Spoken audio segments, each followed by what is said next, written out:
think.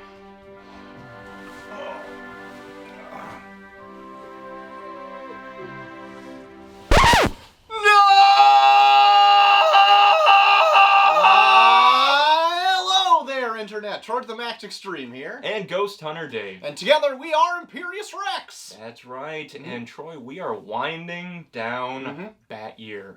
Yeah. Thought this day would never come. I almost don't want to give it up. It's like a child going off to college. I put it on the calendar and I was anxiously awaiting it. It's crossing off days. It's like an advent calendar. Little candies in each little pocket. It was so good. But we are going to be jumping into the first chunk of Tom King's current run of Batman. That's right. Why not end with something current? Yeah, right. But not his last issue, because we're cutting it off before that. Let's end with something that's not done. Yes. Exactly. Now you want to get nuts? Come on, let's get nuts.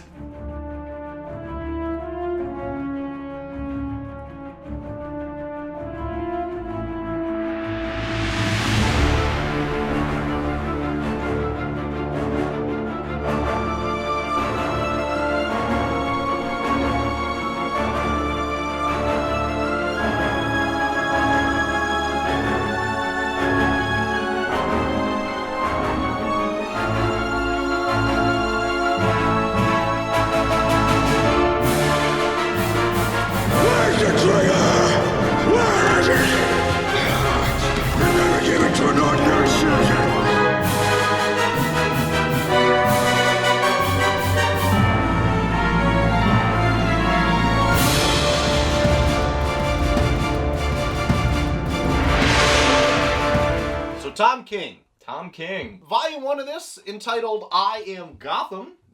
Batman's starting off on his adventures, and he quickly runs into two new people helping to patrol the streets of Gotham. That's right. Two superpowered individuals that come to his rescue when he is single-handedly landing a jet, like a enormous jumbo jet, that's going to crash into Gotham. Right. And as he's doing it, he's fully aware that, like, this is probably it for me. Yep. This is probably going to kill me. Yep. But Batman gotta do it. He did it. He done did it. With the help of these guys. Of Gotham and the Gotham Girl. Yeah. Not terribly creative in the naming. I wouldn't say so. No. Not really at all. No. I like the fact that what Batman is doing here, he just, like, methodically goes about it. Like, well, I gotta hop on the jet, I have to turn this, I gotta add a booster here. Right. And it's something that, like, a superpowered individual could just be like, I got it. Yeah, you see Superman all the time just like... Yeah, and Batman is literally going to die doing this. Yeah. It really sets the balance for, like, he is just a guy. A very damaged guy. Right. The one thing that they introduce in this, the Gothams, I was very taken back on how quickly Batman is just like, yeah, you're pretty cool. Yeah. I was like, really? Because you don't trust Superman still. He has a Robin in training in his cave he doesn't allow to be Robin for the entire run of this. Poor Duke. And yeah, Duke it gets like no love in this. In fact, you barely ever see him after eventually this. He becomes the Signal. Right. Not in this, but like, in no Robin for you, Duke. Sorry. But yeah, he really takes to the Gothams right quick, and I was like, why? And they kind of revisit it later, and they refer back to it in like later trades to try to like strengthen that idea. It's like, yeah, I really got behind him because of this. I'm like, bullshit. Yeah. Like, it was just really hard for me that he was just like, really like, yes. Yeah, through the first trade, I constantly felt like I was missing something. Yeah. Where, like, he writes sporadically, intentionally sporadic. Yeah. And I kept thinking, like, did I, like, miss a page where he gives a random flashback? Turns out I missed several. But it didn't help anything. Tom King jumps around a lot, too. I think it's just part of his writing style. So you get, like, a little bit of Gotham's, and then you get a little bit of their backstory, and vice versa. But none of it felt like it fully fleshed them out. I feel like there's still a pretty big mystery. Yeah. Like, how they got their powers. You get a hint of it, but you don't get all the blanks filled in yet. Right. Yeah, the first arc was kind of a miss for me. Yeah. I wouldn't say it was necessarily a miss. I was just waiting, I guess, for later volumes to build up on this. Because I've been tricked before. Right. It's like we started something, I'm like, this sucks. And then afterwards it gets like filled in. I'm like, oh man, if only I had the hindsight to see what they were trying to set up here. The Jonathan Hickman long game. Yeah. But I don't think that is really the case for this one. No, I feel like, I mean, they will play a role, or one of them. Mm-hmm. And then there was this really odd, out of nowhere throwaway line where the narrator says, Batman will be dead. Mm. You're like, wait, what? So after Batman starts taking these kids under his wing, they have kind of a falling out. I forget over what.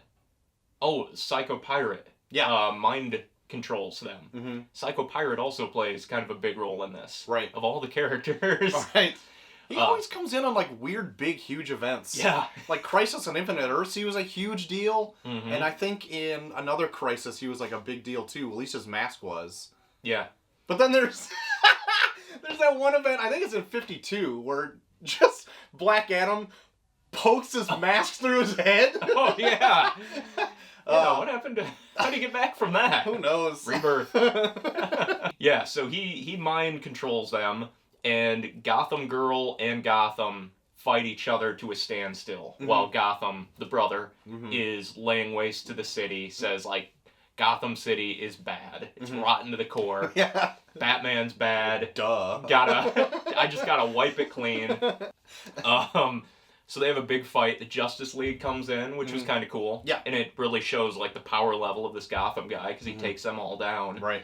But their power is something that was manufactured, and the more they use it, the quicker they die. Yeah. So to use their power, they are killing themselves eventually. Right.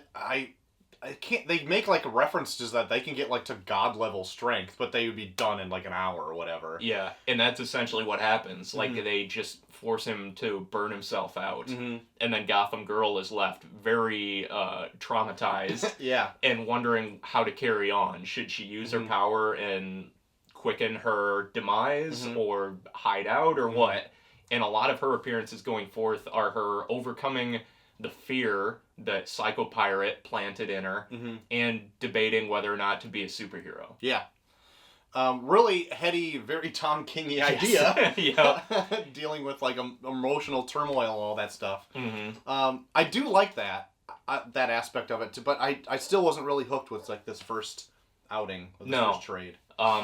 He did show a lot of influences, because I think every landmark, building, or square is named after some sort of Batman creator. There's a Morrison Wing in Arkham, and a McKean Tower, I think, which I liked, and then there's Finger Plaza, everything. And also the very first issue, he fights Calendar Man, a very different version of Calendar Man, and they kind of come back to him every once in a while. I'm putting my hat in the ring right now. All right. Tom King long game. Calendar Man's behind the whole thing. When he wraps up his 100-issue run, it's all Calendar Man. All right. Yep. Did he always have that ability to shed his skin? No, I don't think so. Okay, because I found that very odd. Because that's like the first thing, he's like molting his skin and coming out reborn, and I'm like, wait a minute. I think one of the Robins even said something like that. They're like, did he always do this? Gross. What a real sicko. Yeah. So, at the end of Trade 1, it's announced that Amanda Waller pretty much had her little grubby fingers in all of this. Oh, yeah. And, like, with the help of Hugo Strange, had Psycho Pirate kind of doing all these odd machinations, which sounds like the worst idea that I've ever heard in my life. And you didn't even add in the fact that it's all to get, like, Bane venom. Right. Because Bane wants Psycho Pirate. Right. It is so convoluted. Right. The back alley dealings and everything going on, essentially for nothing. Right. Because a lot of it ties in with this 2-issue crossover with the big event, Night of the Monster Men. Oh, yeah. That was Rebirth's first event. It's not good. We're not going to talk about it because it's not even included in the Batman collection. But yeah, that wraps up the Hugo Strange arc. Right. Plus giant monsters. Nightwing turns into a giant monster. It's so dumb. I don't know if I like that. I feel like King just like, I'm going to write these 2 issues. You guys do whatever. Don't put it in my collection. And we're back. So, once Amanda Waller has that plan and figures like, I got Hugo Strange's Psycho Pirate. Done deal. Yeah. Hugo Strange sells Psycho Pirate to Bane, and so then Bruce Wayne as Batman comes to Amanda Waller, and now they have to make a trip to Santa Prisca. Putting a team together. Yeah. What is it? Some sort of Suicide Squad? Boo! Which brings us into Volume 2, I Am Suicide. Yep. A title that has deeper relevance, which we'll get to here. This really picked up for me at this trade. I feel like, I've said it to you, I think every trade I read got better than the last. And this one really, like, got the ball rolling. And I'm like, oh, okay, this is going to be fun. I'm Suicide, it'll be fun. What a lovely title. Yes. So in this arc, Batman has to break into Bane's island fortress, capture the Psycho Pirate, whom Bane is using for his own devices. Right. And bring Psycho Pirate back to Gotham to unbrainwash Gotham Girl. Yes. Right. Simple. Right, exactly. And he needs a team to go in. Right. So he goes to Arkham and rounds out his crew of a bunch of deranged inmates. Some of them much more than others. Just cherry picks a bunch of weirdos. Some of them I've never even heard before this run. Punch and Judy. Yeah.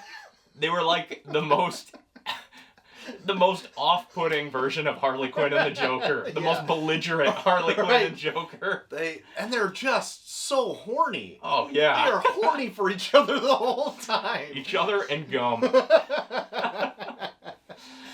So he gets them. He gets Bronze Tiger, who I don't have any idea who that was. I only know him from the first few seasons of, like, Arrow, I think. And he was Michael Jai White. Oh, well. So I was like, back on board. And then the ventriloquist, who I liked his role in this. And Catwoman. Yep. Ends up rounding out the team, I believe. Yep. And he breaks her out because she's not serving, she's ready to die. Ready to get executed for the murder of like 236 men. Yeah. Jeez, Catwoman. Yeah, no shit. Like in this, I was very questioning Batman's morals because he was like really fighting for Selina, even though he was like for sure, oh man, you killed like 237 people. Like, I mean, this I love is you, kind of girl, hard to look past, but you got a great set of eyes. Exactly. Even like Jim Gordon is just like, Batman, what the fuck? What are you doing? And he's just like, sorry, and then scoots away. Gordon's like, you didn't even have a grappling hook. You just made the noise with your mouth. Bane wants Psycho Pirate to relieve himself of the childhood trauma that is stuck with him since he was first imprisoned in that horrible, horrible room that fills with water every day and forces him to swim for like 9 hours and then sinks and then... It is awful. Right. That sequence, and he's like 7 or something during this. You're like, my lord. All things considering, Bane turned out pretty good. Right?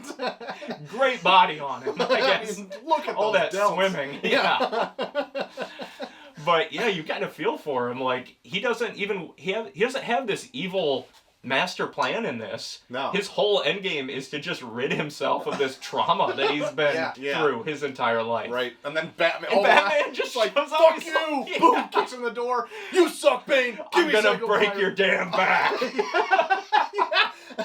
Bane did nothing in this. And Batman boots in his home and says... Fuck you, I'm breaking your back, you bitch. And then proceeds to get his own back broken. And the shit just kicked clean out of him. Yeah. Batman's master plan in this is basically to sneak in, drop off his Suicide Squad, and then be like, yo, Bane, what do you got? And then just get pummeled mercilessly and imprisoned. Right. And then... he gets his back broken, and he just, like, pops it back into place. So just, like, some had a stretching. big problem with that. It's just like Dark Knight 3 or whatever. Or it's just, Bane didn't, like, there's a fake out where he had him, like, above his head. I'm like, oh, he's gonna break his back. But that's not what he did. He threw him on the ground, put a knee into his back, and then just pulled back on him. And you just see it go, and he's like, fuck! And then There were so many backs broken in this arc. And then Bane throws him down that pit that he was, like, born in, essentially. Mhm. And then Batman is somehow swimming with a broken back, climbs up this wall, and just goes, like, Yeah. cracks it back into place, and then he's fine. Some heavy yoga. Yes, he's perfectly fine. Yeah. Better, even. Yeah. Yeah, that was such a weird master plan. Every plan Batman has involving Bane is to just basically, like, let him tire himself out by beating you nearly to death. Jesus Christ. And meanwhile, the Suicide Squad is, like, sneaking into the inner workings of this Right. prison. Right, Bane right. lives on that he sits naked on his throne of skulls. Mm-hmm. I did like that he's never dressed as Bane in this. He's Right. just ass naked Yeah. on a pile of skulls Yeah, through it's this his whole house. thing. Yeah. Batman's gang does what they need to. Mhm. Eventually they get out. Selina double crosses him, then double crosses him. Right, And right. Eventually they break Bane's back. Right. Catwoman does. Yeah. Yeah. Yep. With like a diving Just kicks him. Kung Lao kick or something. Yeah. Yep. Backs are so easily broken and repaired in this. Yeah. Leave him withering on the floor. Mm-hmm. They snatch up Psycho Pirate, take him back, and Yep. Bane is yelling, like, "Get me my venom!" So I think my favorite part of this is Batman's, like, soliloquy, Mhm. as the entire issue is him charging through all these guards, Mhm. and he's telling the story from his past where, as a young kid, he tried to commit suicide as Mhm. Bruce Wayne, and he cut his wrists, I think, and they said in that moment, Bruce Wayne died and Batman was born. Hmm. So as he's going through this just mess of troops, he says, like, "I am Batman, I am suicide." And it's like, oh, that's sad and good, and, like, Yeah. it's a really different way to look at it. Yeah. Like, at that moment, he decided, like, yeah, my childhood is over, and now I'm dedicating my life to this. So, Mhm. by becoming Batman, he killed whatever shred of that poor, traumatized boy Right. was left. And, yeah, like, every time he goes out in the cowl, he's like, yeah, I could die, but Yeah. I'm gonna do my He's fully thing. aware. Yeah. Uh-huh. I really like that. I thought that was a really poignant, introspective, Mhm. different way of looking at Batman. Right. It's one of King's, like, real great things that he does with any character, really. Introspective. Yeah. Like, anybody can do, like, a punch and kick and adventure or breaking backs. Like, Mhm. like, no other. Which he does in spades as well. But, like, I really do like King's take on, like, his great with the Vision. Mm-hmm. Mr. Miracle was great whenever you decide to read that. Next year.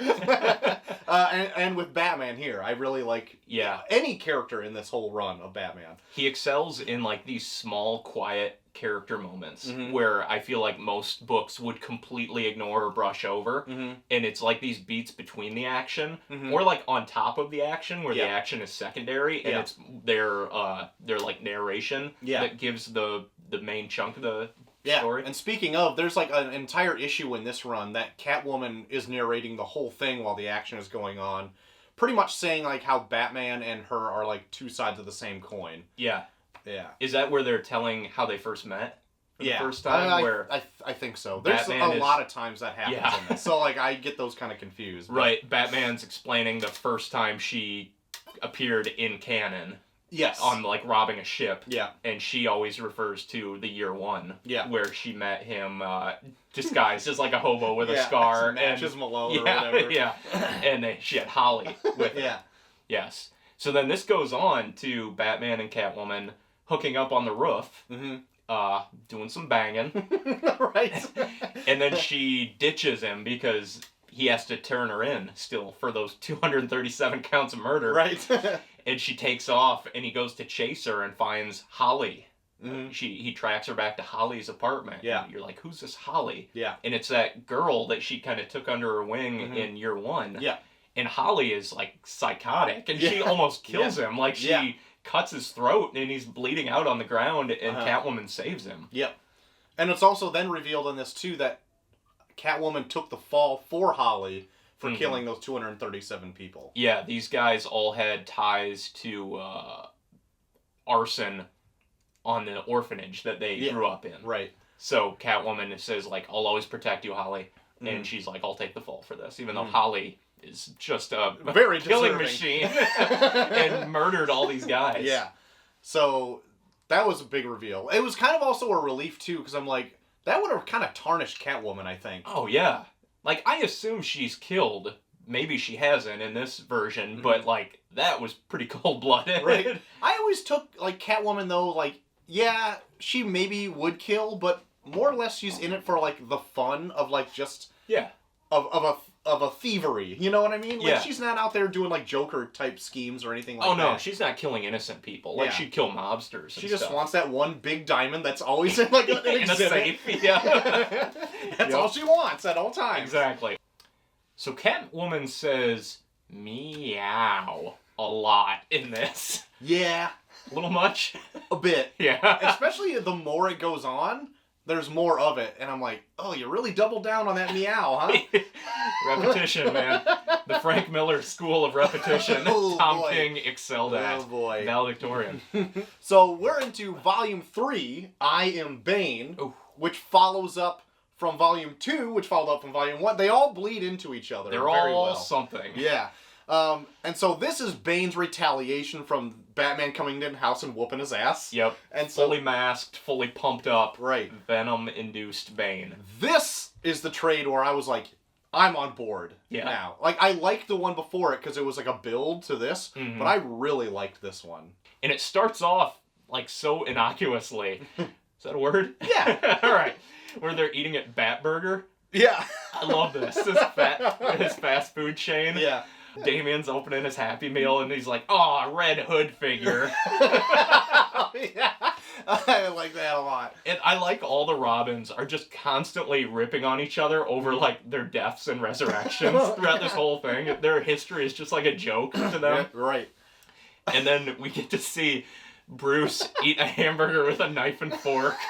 And everyone tearing his ass up about it. They all just stop and look at him like, what? Is everyone seeing what's going on here? Yeah. This guy is fucking crazy. They're like, well, he was raised by a butler. Yeah, it may be the most psychopathic thing Batman does in this entire thing.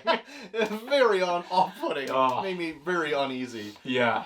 So Batman sits them all down at Batburger to say Bane is going to be retaliating. May have broken his back. Stolen his one chance at happiness in this life. You guys need to hide out. Right. Because he's coming for you. Right. And they're like, okay. And then they're like, nope. And then he goes home and they're all hanging in his cave. Right.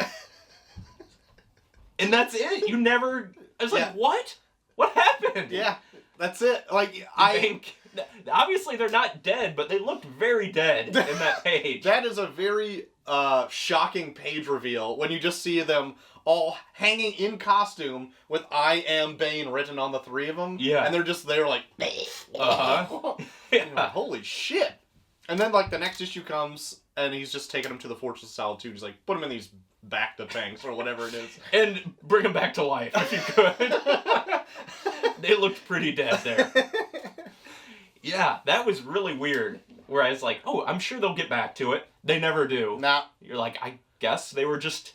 He came in at the last moment and they were fine? I don't know. I guess Bane really means business. Yeah. It would have been better if he broke all of their backs too. Oh, yes.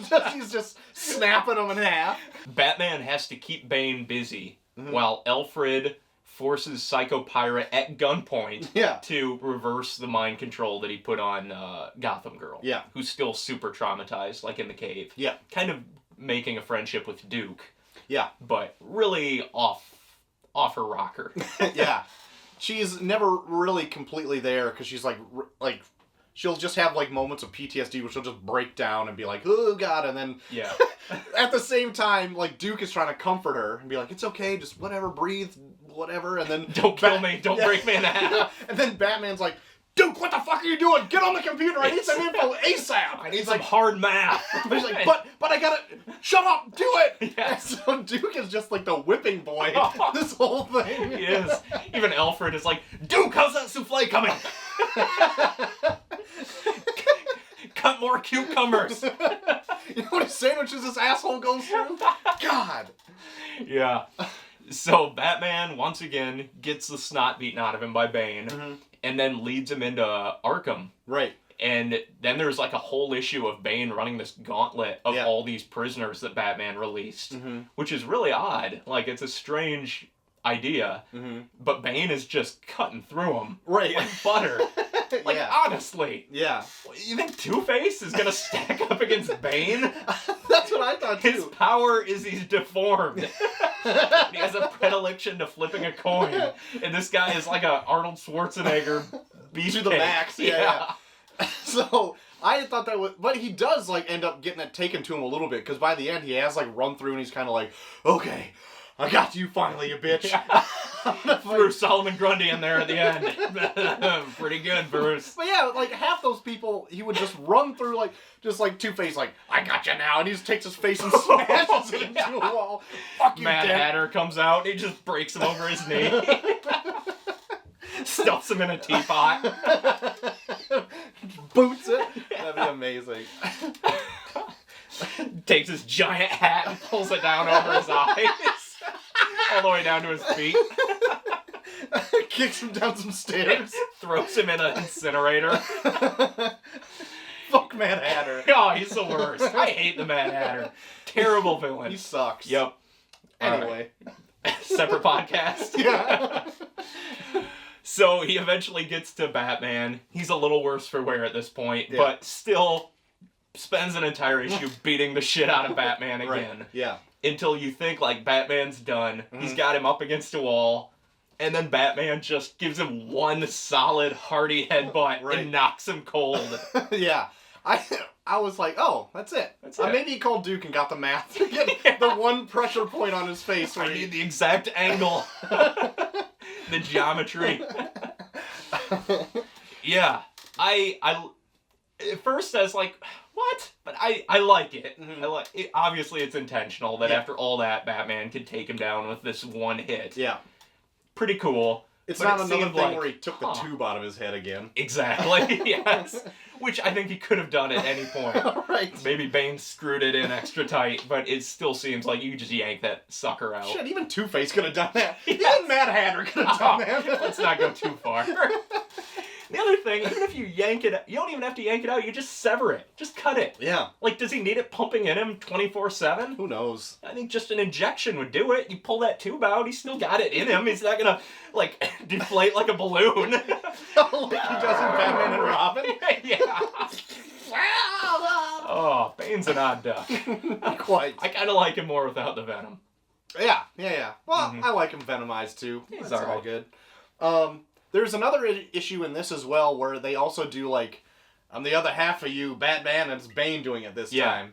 But no, I did like the dichotomy, the back and forth between both of them had this similar traumatic upbringing, and Batman used it for good, I guess. And Bane wasn't terrible. Right.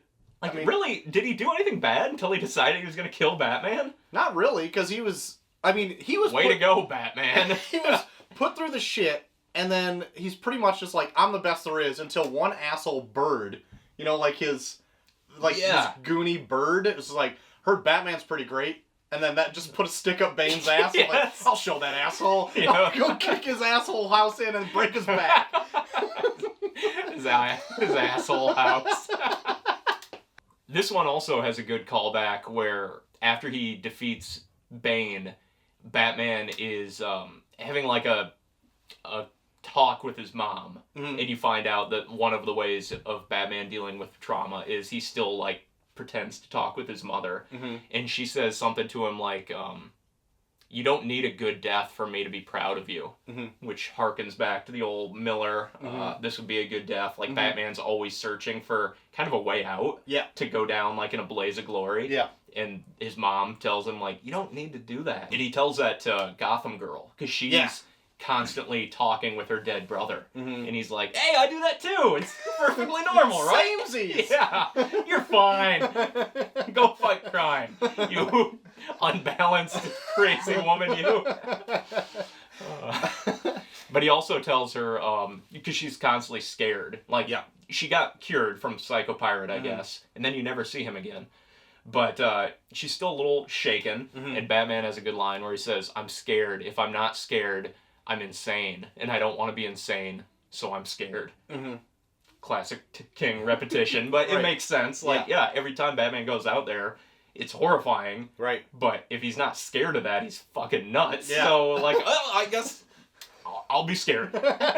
Scared's better. Put me on edge. So this one wraps up with two little, like, one-off issues. A short one called Good Boy, which is about Ace the Bat Hound being adopted into the family, rescued from, like, Joker's dog ring. Yeah. And it was good. I think it won an award, actually. did But it? it's only a couple pages, and it's just Alfred, like, training the dog to not be a killer. Right. There's a great moment where it's showing, like, the passage of time.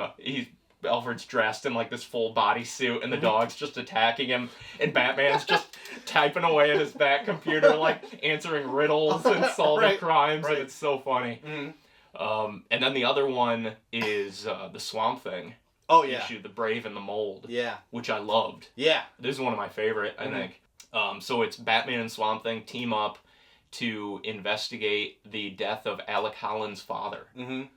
And as it turns out, it was just some random thug that wanted to kill a superhero's father. And this whole issue, Swamp Thing is being very, like, Zen naturalist, like, oh, we're all nature, very Dr. Manhattan. Yeah. Like, Yeah. the cells between a living and a dead thing are the same. And then when they finally track him down, he's like, oh, you fucker!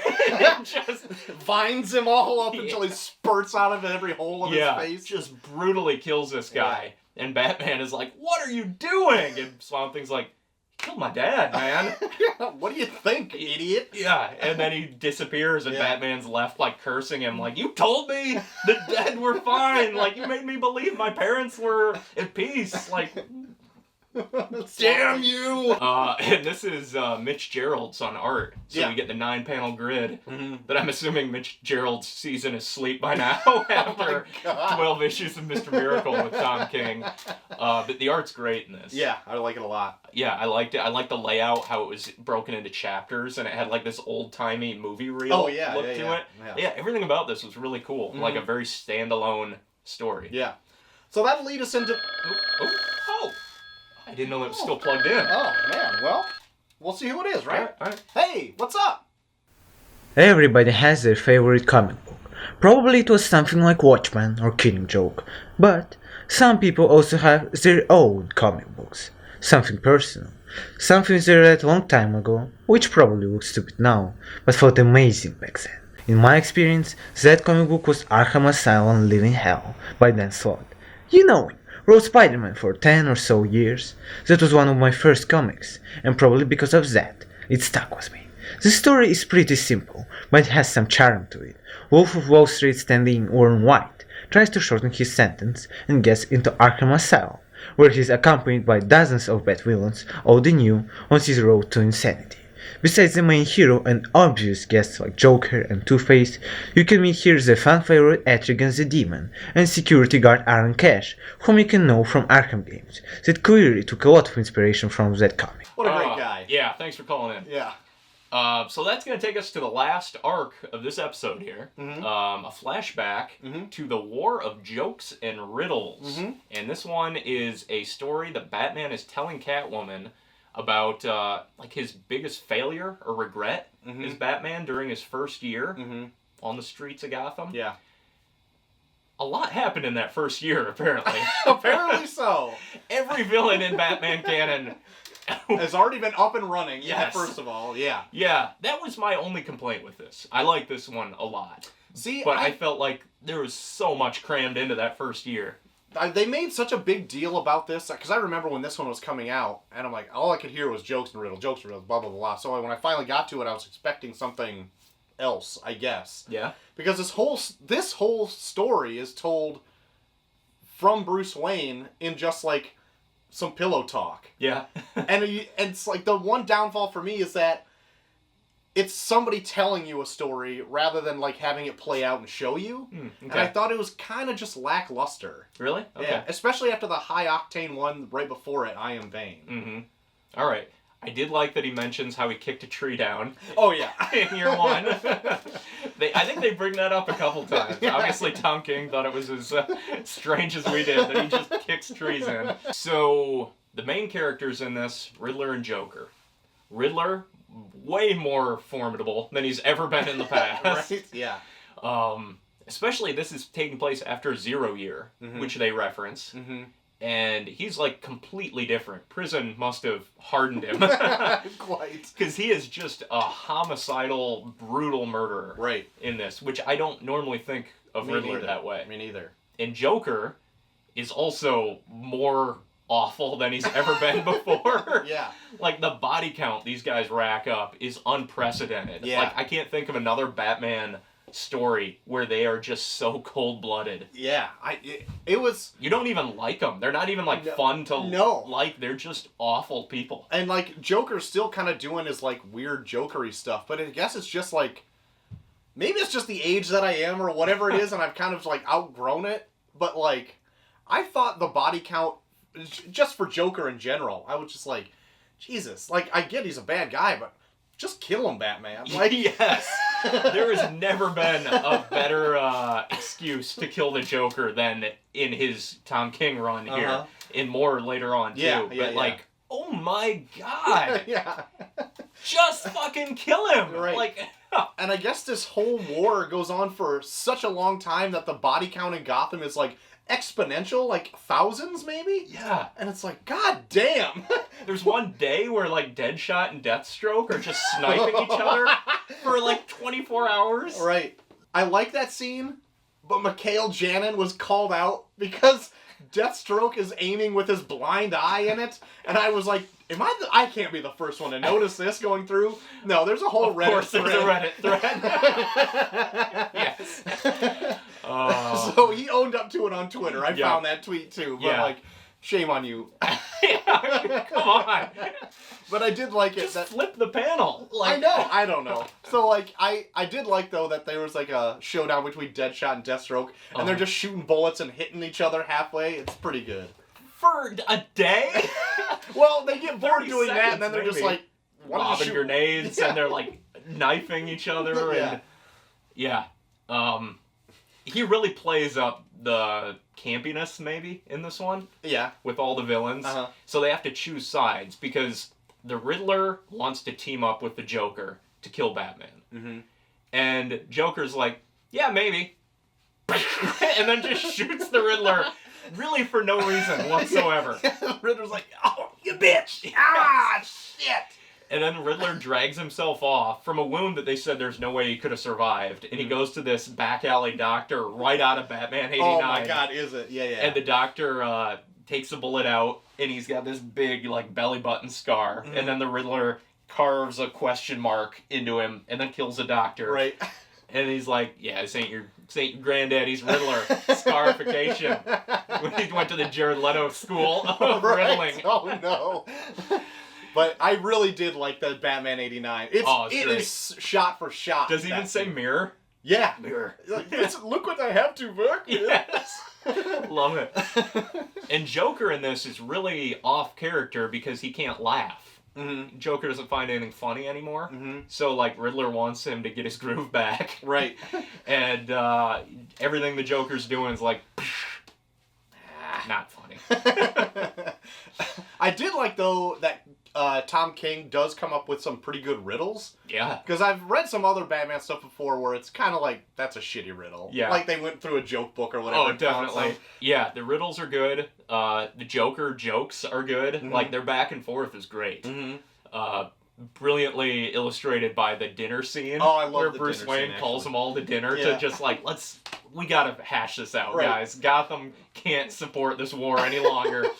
So the whole issue is just them sitting down to a dinner. Like a 9-course dinner or whatever it is. Yes. And those are like the quiet character moments that are great that Tom King excels at. They're both insane. Right. Like they're midway through a conversation and then like Joker will just tell this really flat joke and then like everyone is just... is he gonna kill somebody? And then Riddler will pose this just elaborate riddle. Right. And again, everyone's in silence like, shit, what's gonna happen? Nobody answered. Yes. Yeah. Another thing I found really weird in this too is that those two were powerful enough to have all these other huge characters to just pick their side. Yeah, Which get like a badge Yeah. with a question mark or I don't Yeah. know, like ha ha ha or whatever it is. I was like, I don't see any of that actually happening. No, like Clayface, Two-Face, Man-Bat, Mr. Freeze, like Right. they're all swearing allegiance to one of these guys. Right. Man-Bat? Like, really? Yeah. Yeah, I thought that was odd. I don't think we needed all the villains in No. it. Like, Right. you could have done with half of them, Mm-hmm. you know? And there is a point in this too that's brought up later, is that there's a whole park scene with Poison Ivy and Riddler, like kind of I think pretty close to the beginning of this too. Yeah, he that's recruits her. brought up later. Yep. Which I thought was kind of odd for them to harken back to that, because I was like, it seemed pretty Didn't matter enough. inconsequential. Yeah. But in Pays off later. Yeah, it does. Yep. Which pays off again in another Tom King title. Oh, does it? Well, it kind of leads into Heroes in Crisis. Oh, yeah, you're right. Yeah. So then I would say the highlight of this entire thing would be the 2-issue Ballad of Kite Man. Oh my! I would agree 100%. Yes. It was way better than I thought it was ever going to be. Me Or too. had any need to be. Oh, this just Z-list character who's been a running joke through this entire run. Mm-hmm. And you find out he has this just heartbreaking, tragic backstory Uh-huh. that created his Kite Man character. Mm-hmm. And it is... It is something else. It is really good. I was way behind the whole... It's totally sad and totally depressing. Very Tom King. You're right on brand. Yes. But I was more on board with Kite Man than I was any other character in the whole book. Oh, and then as he continues to get his ass kicked later on, I felt really bad for him. Right?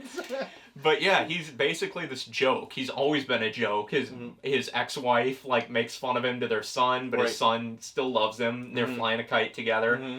And then the kid gets poisoned Uh-huh. by the Riddler, we find out, Uh-huh. to move all the pieces on the board the right way Right. for his ultimate endgame. Right.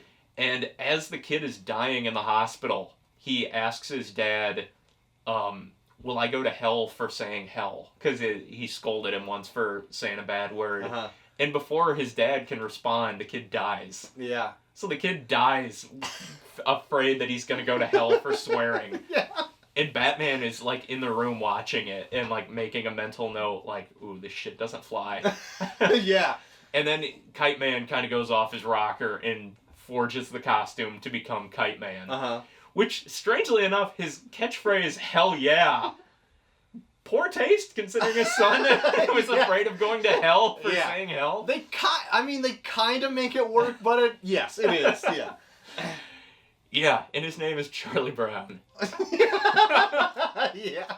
Yeah. What a blockhead. Well, I guess it makes sense. Everyone's always shitting on him. Yeah, and doesn't Charlie Brown always lose his kite to a tree? I don't know. It's that or a football or some shit like that. Well, it's plenty. It's like Tom King wrote Charlie Brown. All the childhood trauma and misery that blockhead Oh my endures. god. Could you imagine a Tom King Peanuts 12-issue maxi? Oh, God. Childhood baldness. It's like the chemo. Blanket dependency. Talking dog. Oh my. It'd be amazing. Yes. So then it gets to the final showdown. Everyone's on kites. Yep. Storming a skyscraper where Joker and Riddler are showing down. Mm-hmm. All the kites get blown out the window. Yeah. And then Riddler reveals his master plan, everything he set in motion to solve the riddle of why can't the Joker laugh. And Batman, like, loses it. He's fully cognizant of it, but he's like, that's it. Last straw. Yeah. Like, I was in the room when that kid died. Uh-huh. You're dead. And Yeah, he goes to stab him. Stab him.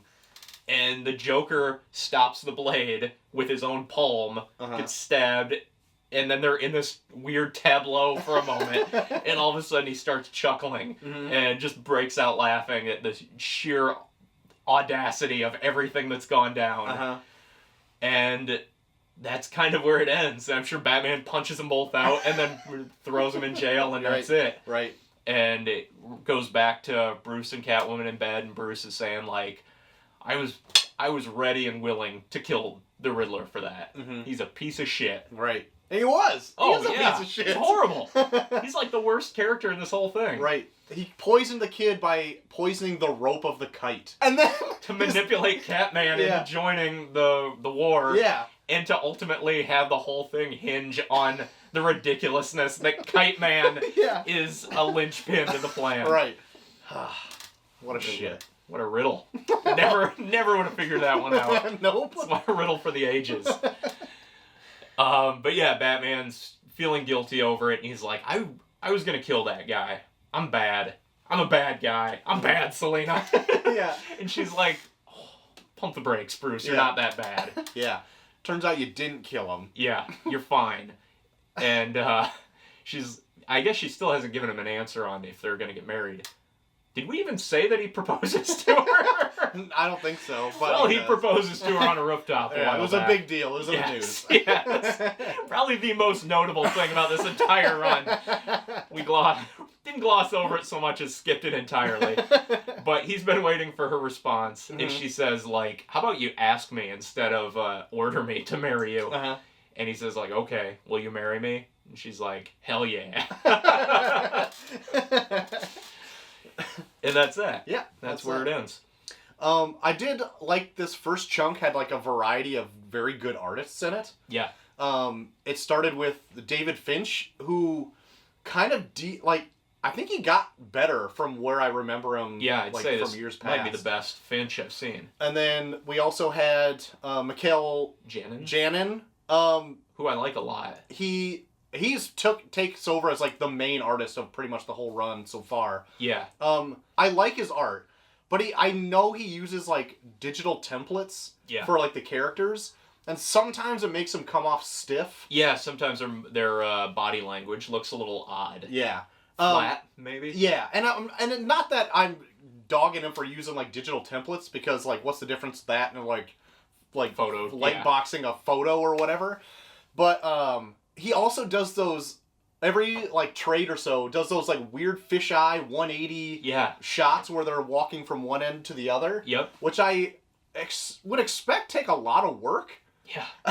Just to get the layout right. But he does like one like every single trade. And it's usually with like a gaggle of guards that Batman's just cutting through or something. Yeah. So that was the first half of plus some, I guess, more than the first half of King's Batman run. So what have you thought of it so far? Have you kept up with us and trade waiting for the whole thing? Did you read it as it came out? What do you think? Let us know down below. And then join us episode 2 where we finish off with issue 50. Yes. Right? Yep. We're gonna wrap up Tom King's Batman with the famous wedding issue 50. So if you haven't read it yet, or seen our episode on it that we did earlier in the summer. But do so. Read it up. That's right.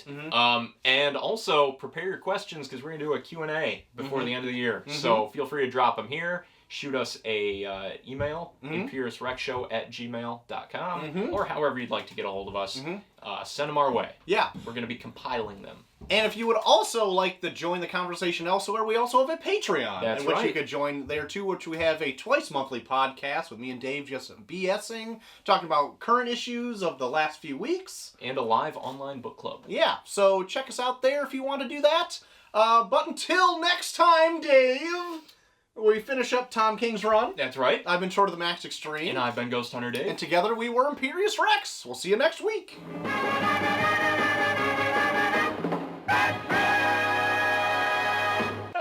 Do we stand like this? Yes, definitely. Wish I had a bouquet of something. What can I... Just a bouquet of empty beer bottles. That would be good.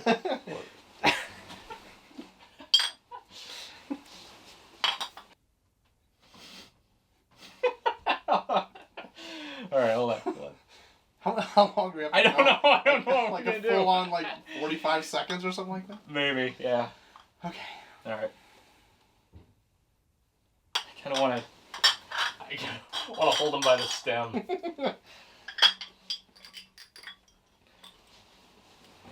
Oh, God. No. You can't wrap me getting up there.